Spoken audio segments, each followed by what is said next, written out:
Hello everyone. आज के class में हम लोग theory of supply chapter number 2 discuss करेंगे और इस चैप्टर के हम लोगों ने जो लास्ट टॉपिक को कंप्लीट किया है अपने लास्ट क्लास में, जिसका नाम था प्राइस इलास्टिसिटी ऑफ सप्लाई, उसी टॉपिक पे बेस्ड कुछ न्यूमेरिकल क्वेश्चंस हम लोग आज देखेंगे। सो न्यूमेरिकल क्वेश्चंस हम लोगों ने पहले यहाँ पे क्वेश्चन लिखा हुआ है और देन उसका सोल्यूशन हम करेंगे कि किस तरह से हम इलास्टिसिटी ऑफ सप्लाई निकाल सकते हैं किसी भी कमोडिटी का। आप अगर याद करो तो हम लोगों ने price elasticity of supply measure करने के दो मेथड्स पढ़े हैं, तरीके हम लोगों ने दो पढ़े हैं। पहला मेथड था परसेंटेज मेथड और दूसरा था हमारा जियोमेट्रिक मेथड। तो अकॉर्डिंग टू परसेंटेज मेथड हम लोगों को दो फार्मूला मिलते हैं, इनफैक्ट एक ही है वो फार्मूला।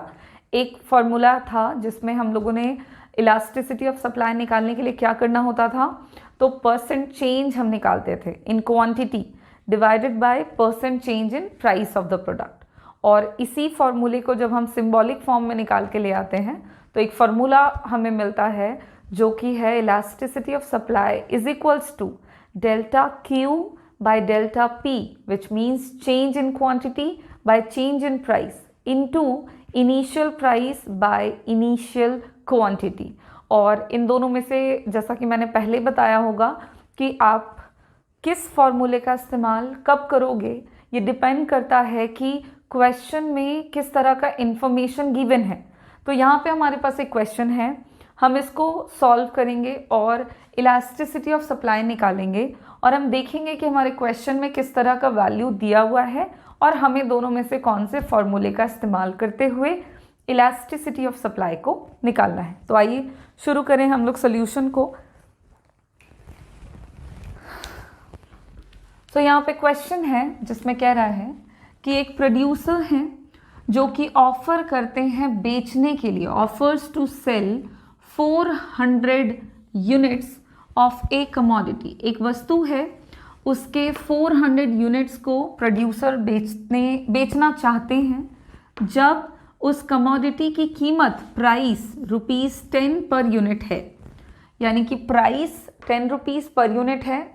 तो प्रोड्यूसर जो है वो कमोडिटी की 400 यूनिट्स क्वांटिटी जो है 400 यूनिट्स सेल करना चाहते हैं। फिर quantity 200 while only 200 units are offered if the price reduces to ₹5 per unit. बोलता है कि शुरुआत में जब प्राइस 10 रुपीज़ पर यूनिट है तो प्रोड्यूसर 400 यूनिट्स एक वस्तु की बेचना चाहते हैं या बेचने को ऑफर कर रहे हैं।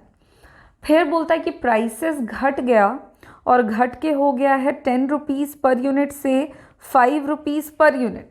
तो जब प्राइसेस घटा तो अब प्रोड्यूसर क्वांटिटी सप्लाई जो कर रहे हैं उसको भी कम कर देते हैं, 400 से घटा के कर रहे हैं 200 units.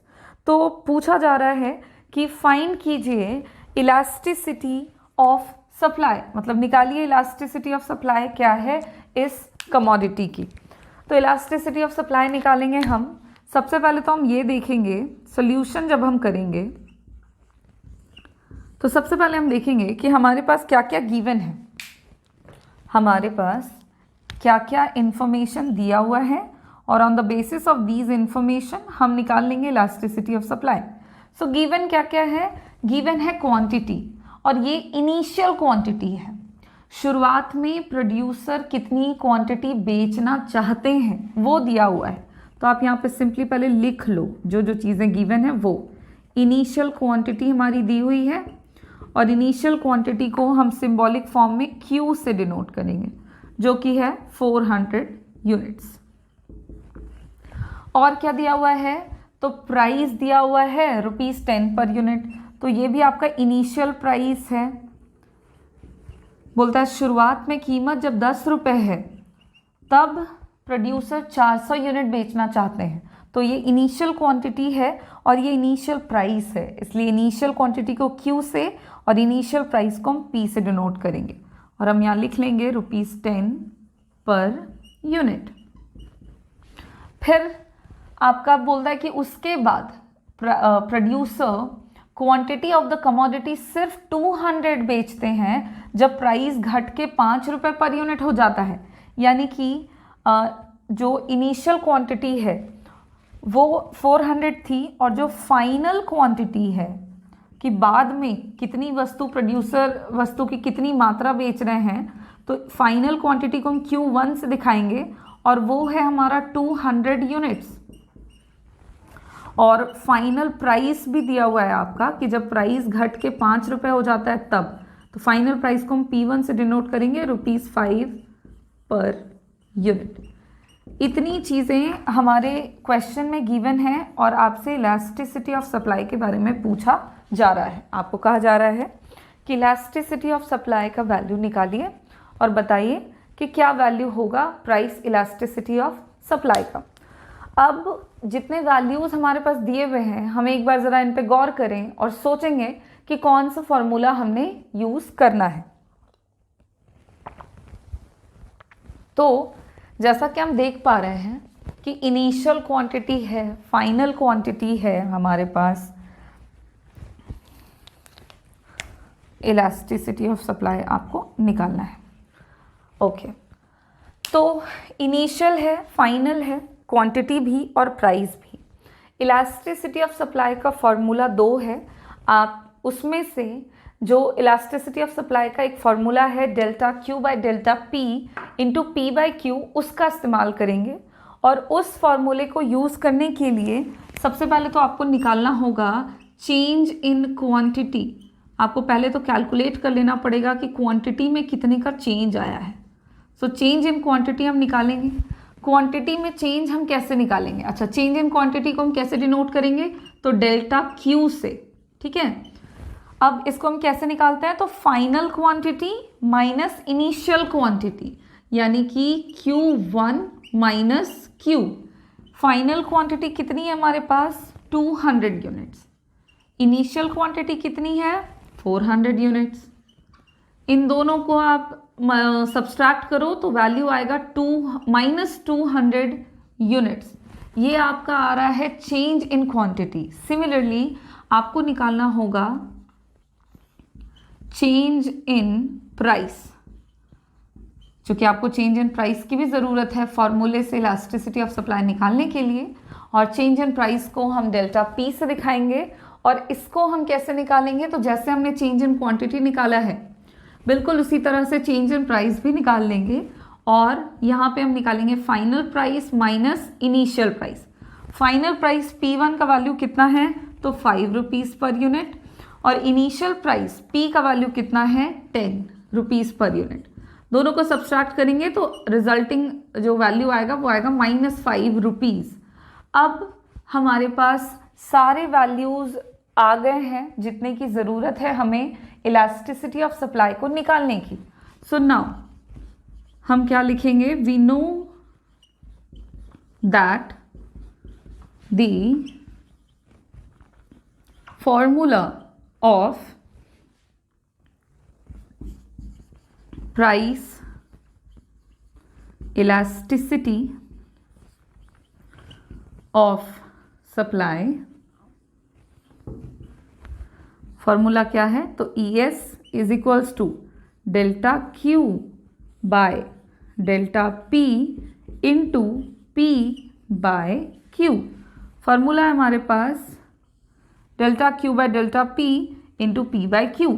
Now putting all the values into the formula of elasticity of supply. And जब हम सारे वैल्यूज को पुट करेंगे, putting the values in the formula, then क्या मिलेगा? देखिए ES is equals to delta Q का वैल्यू कितना है? -200। डेल्टा P का वैल्यू कितना है?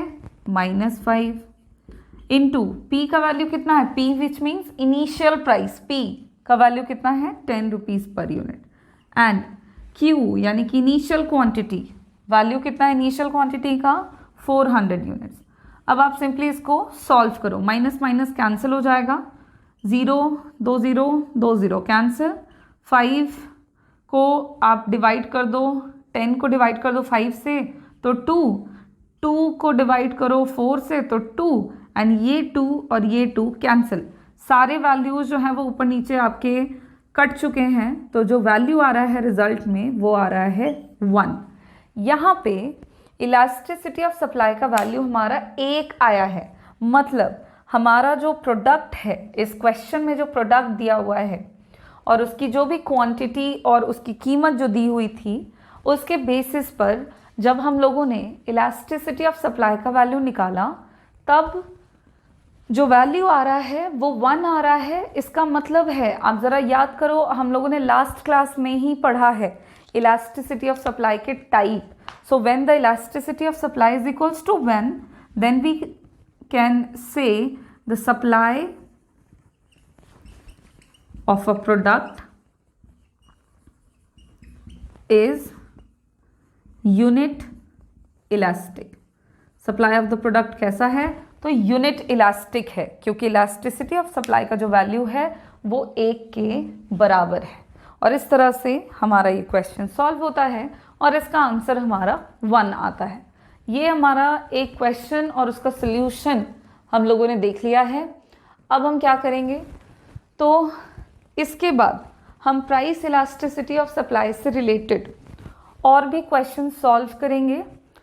आज के लिए हम एक क्वेश्चन रहने देते हैं, उसके बाद नेक्स्ट क्लासेस में हम और क्वेश्चंस इलास्टिसिटी ऑफ सप्लाई से रिलेटेड कुछ डिफरेंट टाइप के with different formulas with different values हम सॉल्व करेंगे।